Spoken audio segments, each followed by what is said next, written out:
ಇವತ್ತಿನ ಕ್ಲಾಸಲ್ಲಿ ನಿಮಗೆ ಒಂದು ಇಂಪಾರ್ಟೆಂಟ್ ಚಾಪ್ಟರ್ ಹೇಳ್ತಿದ್ದೆ, ಇಂಪಾರ್ಟೆಂಟ್ ಟಾಪಿಕ್ ಹೇಳ್ತಿದ್ದೇನೆ. ಯಾವುದಂದ್ರೆ ಎಸ್ಟಿಮೇಷನ್ನ ನೀವು ಬುಕ್ಕಲ್ಲಿ ನೋಡಿರ್ತೀರ, ಆ ವರ್ಡ್ ಬಗ್ಗೆ ಓದಿರ್ತೀರ, ನೋಡಿರ್ತೀರ.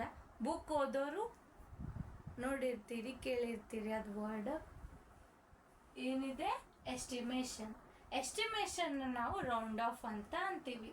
ಇಲ್ಲಿ ಏನು ಮಾಡ್ತೀವಿ ಅಂದರೆ, ಈಗ ಯಾವುದಾದ್ರೂ ಎರಡು ನಂಬರ್ ತಗೊಳ್ಳಿ, 125 ಮತ್ತು 130 ಅಂತ ತಗೊಳ್ಳಿ.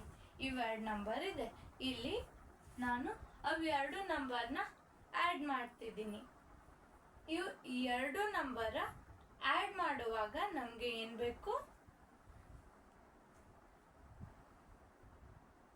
ಇದು ಬೇಡ. ನೀವು ಸಣ್ಣವರಿದ್ದೀರಾ, ನಿಮಗೆ ಸ್ವಲ್ಪ ಲೇಟ್ ಆಗ್ತದೆ ಇದು ಸಾಲ್ವ್ ಮಾಡುವಾಗ. ಪ್ರಾಬ್ಲಮ್ಸ್ ಇದನ್ನು ಆ್ಯಡ್ ಮಾಡುವಾಗ ಸ್ವಲ್ಪ ಲೇಟ್ ಆಗುತ್ತೆ. ನೀವು ಕೆಲವೊಬ್ರು ಹೀಗೆ ಫಿಂಗರಿಂದ ಕೌಂಟ್ ಮಾಡ್ತಾ ಕೂರ್ತಿರ್ತೀರ. ಹೀಗೆಲ್ಲ ಮಾಡಿ ಅದೆಲ್ಲ ಮಾಡಿ ಒಬ್ಬೊಬ್ರು ಹೀಗೆ ಲೈನ್ ಹಾಕ್ತಿರ್ತೀರಿ. ಒಬ್ಬೊಬ್ರು ಫಾಸ್ಟ್ ಇರೋರು ಬಡ ಬಡ ಬಡ ಬಡ ಮೈಂಡಲ್ಲಿ ಮಾಡ್ತಾರೆ ಕ್ಯಾಲ್ಕುಲೇಷನ್. ಇಲ್ಲಿ ಈ ಥರ ನಂಬರ್ಸ್ ನಾವು ಈಸಿಯಾಗಿ, ಭಾಳ ಟೈಮ್ ತಗೊಳ್ಳಲ್ದೆ ಈಸಿಯಾಗಿ ಸಾಲ್ವ್ ಮಾಡಬೇಕಂದ್ರೆ ಅವಾಗ ನಾವು ರೌಂಡ್ ಆಫ್ ಮಾಡ್ತೀವಿ. ಅಂದರೆ ಅಲ್ಲಿ ಎಸ್ಟಿಮೇಷನ್ ಅನ್ನೋ ಕಾನ್ಸೆಪ್ಟ್ನ ಯೂಸ್ ಮಾಡ್ತೀವಿ. ಏನು, ಎಸ್ಟಿಮೇಷನ್. ಇಲ್ಲೇನು ಮಾಡ್ತೀವಿ ಅಂದರೆ, ಇದು ನಮಗೆ ಎಸ್ಟಿಮೇಷನ್ ಮಾಡೋಣ, ನಮಗೆ ಎಕ್ಸಾಕ್ಟ್ ವ್ಯಾಲ್ಯೂ ಸಿಗಲ್ಲ, ಕ್ಲೋಸ್ಡ್ ವ್ಯಾಲ್ಯೂ ಸಿಗತ್ತೆ. ಎಕ್ಸಾಕ್ಟ್ ವ್ಯಾಲ್ಯೂ ಸಿಗಲ್ಲ. ಎಕ್ಸಾಕ್ಟ್ ಅಂದರೆ ಫಿಕ್ಸ್ ವ್ಯಾಲ್ಯೂ ಸಿಗಲ್ಲ, ನಮಗೆ ಫಿಕ್ಸ್ ಆನ್ಸರ್ ಸಿಗಲ್ಲ. ನೀವು ಏನಾದರೂ ಇದನ್ನು ಸಾಲ್ವ್ ಮಾಡೋಣ, ನಿಮಗೆ ಫಿಕ್ಸ್ ಆನ್ಸರ್ ಸಿಗಲ್ಲ. ಯಾವಾಗ, ಎಸ್ಟಿಮೇಷನ್ ಮಾಡಿದಾಗ ಅಲ್ಲಿ ನಿಮಗೆ ಕ್ಲೋಸ್ಡ್. ಇದು ರಿಯಲ್ ಎಕ್ಸಾಕ್ಟ್ ಆನ್ಸರ್ ಏನಿದೆ ಇದ್ರದ್ದು ಹೇಳಿ ನೋಡೋಣ. ಇಲ್ಲಿ 225 ಇದೆ. ಇದು ಏನಾಯ್ತು, ರಿಯಲ್ ಆನ್ಸರ್ ಆಯ್ತು, ಅಂದ್ರೆ ಎಕ್ಸಾಕ್ಟ್ ಆನ್ಸರ್ ಆಯ್ತು. ಇದು ಫಿಕ್ಸ್ಡ್ ಆನ್ಸರ್ ಆಯ್ತು ಇದದ್ದು. ನಾವು ರೌಂಡ್ ಆಫ್ ಮಾಡೋಣ, ನಮಗೆ ಈ ಆನ್ಸರ್ ಸಿಗಲ್ಲ, ಇದು ಫಿಕ್ಸ್ಡ್ ಆನ್ಸರ್ ಸಿಗಲ್ಲ. ರೌಂಡ್ ಆಫ್ ಮಾಡೋಣ, ಯಾವ ಆನ್ಸರ್ ಸಿಗತ್ತೆ ಅಂದ್ರೆ ಅದು ಇದ್ರದ್ದು ಕ್ಲೋಸ್ ಇರೋ ವ್ಯಾಲ್ಯೂ ಸಿಗತ್ತೆ. ಹೇಗಂದ್ರೆ ಇದನ್ನ ಹೇಗೆ ರೌಂಡ್ ಆಫ್ ಮಾಡ್ತಾರೆ ಅವೆಲ್ಲ ಒನ್ ಬೈ ಒನ್ ಸ್ಟೆಪ್ ನೋಡೋಣ. ಫಸ್ಟ್ ಇದು ಎದಕ್ಕೆ ಬೇಕು, ನಮಗೆ ಯಾಕೆ ಬೇಕು, why do we need estimation? ಈ ಟಾಪಿಕ್ ಯಾಕೆ ಬೇಕು ನಮಗೆ? ಯಾಕಂದ್ರೆ ಫಸ್ಟ್ ಎಲ್ಲರ ಮೈಂಡಲ್ಲಿ ಬರುತ್ತೆ, ಟೈಮ್ನ ಸೇವ್ ಮಾಡೋದಿಕ್ಕೆ. ಏನು, ಟೈಮ್ನ ಸೇವ್ ಮಾಡೋದಿಕ್ಕೆ. ಇನ್ ಜನರಲ್ ನಿಮ್ಮ ಮೈಂಡಲ್ಲಿ ಬರೋದು ಟೈಮ್ನ ಏನು ಮಾಡಬೇಕು, ಸೇವ್ ಮಾಡಬೇಕು. ಯಾಕಂದ್ರೆ ನೀವು ಎಕ್ಸಾಮ್ಸ್ ಬರೆಯುವಾಗ ನಿಮಗೆ ಕಮ್ಮಿ ಟೈಮ್ ಸಿಗತ್ತೆ. ಅಲ್ಲಿ ನೀವು ಕಮ್ಮಿ ಟೈಮಲ್ಲಿ ಕ್ಯಾಲ್ಕುಲೇಷನ್ನ ಮಾಡಬೇಕಾದ್ರೆ ಅವಾಗ ನಿಮಗೆ ಹೆಲ್ಪ್ ಆಗ್ತದೆ. ನೀವು ಬೋರ್ಡ್ ಎಕ್ಸಾಮಲ್ಲಿ ಅಲ್ಲ, ಬೋರ್ಡ್ ಎಕ್ಸಾಮ್ಸಲ್ಲಿ ಇದು ಯೂಸ್ ಮಾಡಲ್ಲ. ನೀವು ಕಾಂಪಿಟೇಟಿವ್ ಅಲ್ಲಿ ನೀವು ಕಾಂಪಿಟೇಟಿವ್ ಎಕ್ಸಾಮ್ ಮಾಡಬೇಕಾದ್ರೆ ಅಲ್ಲಿ ನಿಮಗೆ ಕ್ಲೋಸ್ಡ್ ವ್ಯಾಲ್ಯೂನ ತಂದು ನೀವು ಡೈರೆಕ್ಟ್ ಆನ್ಸರ್ ಯಾವ್ದಾಗ್ತದೆ ಅಂತ ಚೆಕ್ ಮಾಡಿ ಹೇಳೋದಿರತ್ತೆ. ಆ ಕೇಸಲ್ಲಿ ನಾವು ಅವಾಗ ಎಸ್ಟಿಮೇಷನ್ ಮಾಡ್ತೀವಿ, ಅಂದ್ರೆ ಟೈಮ್ ಉಳಿಸ್ತೀವಿ. ಅಲ್ಲಿ ಒಂದೊಂದು ಮಿನಿಟಲ್ಲಿ ಒಂದೊಂದು ಕ್ವಶನ್ನ ಸಾಲ್ವ್ ಮಾಡಬೇಕಾಗ್ತದೆ. ಸೊ ಅವಾಗ ನಾವು ಟೈಮ್ ಉಳಿಸ್ಲಾಕ ಏನು ಮಾಡ್ತೀವಿ, ಎಸ್ಟಿಮೇಷನ್ ತಗೋತೀವಿ.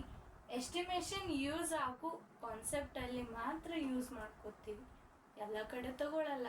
ಅದರದ್ದು ನೀಡ್ ಎಲ್ಲಿರ್ತೈತೆ ಅಲ್ಲಿ ತಗೋತೀವಿ. To check if an exact ಆನ್ಸರ್ನ ಚೆಕ್ ಮಾಡಕ್ಕೆ ಮೇಕ್ ಸೆನ್ಸ್. ಅಂದರೆ ಎಕ್ಸಾಕ್ಟ್ ಆನ್ಸರ್ ಇಲ್ಲೇನಿರುತ್ತೆ ಅಂದರೆ, ಎಕ್ಸಾಕ್ಟ್ ಆನ್ಸರ್ ಸಿಗೋದಿಲ್ಲ, ಬಟ್ ಎಕ್ಸಾಕ್ಟ್ ಆನ್ಸರ್ ಥರ ನಮಗೆ ಇಲ್ಲಿ ಸೆನ್ಸ್ ಆಗತ್ತೆ. ಇದು ಸಾಲ್ವ್ ಮಾಡೋಣ ಅನ್ಕೊಳ್ಳಿ. ಇದು 130 ಅಂತ ತಗೊಂಡೆ, ಇದು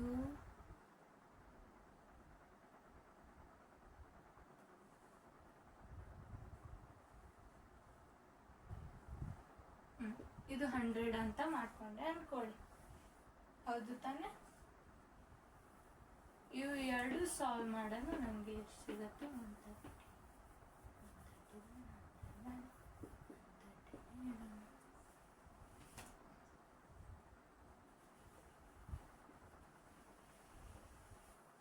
ಅನ್ಕೊಳ್ಳಿ ಇದು 130, ಇದನ್ನ 100 ಅಂತ ತಗೊಂಡೆ.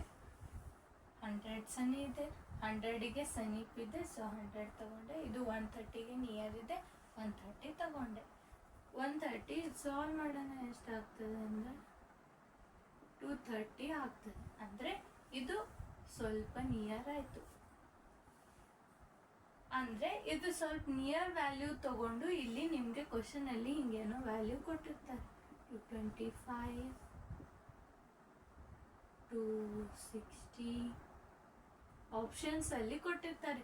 ಅವಾಗ ನೀವು ಯಾವ ವ್ಯಾಲ್ಯೂ ಅದಕ್ಕೆ 210 ಮತ್ತೆ 270 ಈ ತರ ಕೊಟ್ಟಿರ್ತಾರೆ. ಇದರಲ್ಲಿ ಯಾವ ವ್ಯಾಲ್ಯೂ ಈ ವ್ಯಾಲ್ಯೂ ಯಾವ ವ್ಯಾಲ್ಯೂಗೆ ನಿಯರ್ ಆಗ್ತದೆ ಅಂತ ನೀವು ಎಕ್ಸಾಕ್ಟ್ ವ್ಯಾಲ್ಯೂನ ಇಲ್ಲಿ ಚೆಕ್ ಮಾಡ್ತೀರಿ. ಇಂಥ ಕೇಸಲ್ಲಿ ಎಕ್ಸಾಕ್ಟ್ ವ್ಯಾಲ್ಯೂನೇ ಚೆಕ್ ಮಾಡ್ತೀರಿ. ಇದು ಸಾಲ್ವ್ ಮಾಡೋಣ, ನಿಮಗೆ ಎಸ್ಟಿಮೇಷನ್ ರೌಂಡ್ ಆಫ್ ಮಾಡಿ, ನೀವು ಹೀಗೆ ರೌಂಡ್ ಆಫ್ ಮಾಡಿ ಇಷ್ಟು ಆನ್ಸರ್ ಇಟ್ರಿ. ಇಷ್ಟು ಆನ್ಸರ್ ಇಟ್ಟು ಇದು ಯಾವ ವ್ಯಾಲ್ಯೂಗೆ ನಿಯರ್ ಇದೆ ಅಂತ exact answer, exact value sense ಆಗ್ತದೆ ಇಲ್ಲಿ 25. ಸೊ ಇಂಥ ಕೇಸಲ್ಲಿ ನಾವೇನು ಮಾಡ್ತೀವಿ? ಎಸ್ಟಿಮೇಷನ್ ಮಾಡ್ತೀವಿ. When exact calculation is not necessary. ಯಾವಾಗ ಎಕ್ಸಾಕ್ಟ್ ಕ್ಯಾಲ್ಕುಲೇಷನ್ ಅಂದರೆ ಇದು ಎಕ್ಸಾಕ್ಟ್ ವ್ಯಾಲ್ಯೂ ನೆಸೆಸರಿ ಇರಲಾರ್ದಾಕ್ರೆ ನಾವು ಎಸ್ಟಿಮೇಷನ್ನ ಯೂಸ್ ಮಾಡ್ತೀವಿ. ಗೊತ್ತಾಯ್ತಾ? ಏನಂದರೆ ಇದ್ರ ಮೇನ್ ಫಂಡ ಏನಂದರೆ ನಾವಿಲ್ಲಿ ಇದು ನೋಟ್ ಮಾಡ್ಕೊಳ್ಳಿ. ಇವತ್ತಿನ ಕ್ಲಾಸಲ್ಲಿ ಇದಿಷ್ಟು ಹೇಳಿ ನಾನು ಸ್ಟಾಪ್ ಮಾಡ್ತೀನಿ. ನೆಕ್ಸ್ಟ್ ಕ್ಲಾಸ್ಗೆ ಸಿಗೋಣ childrens. Thank you childrens. Bye.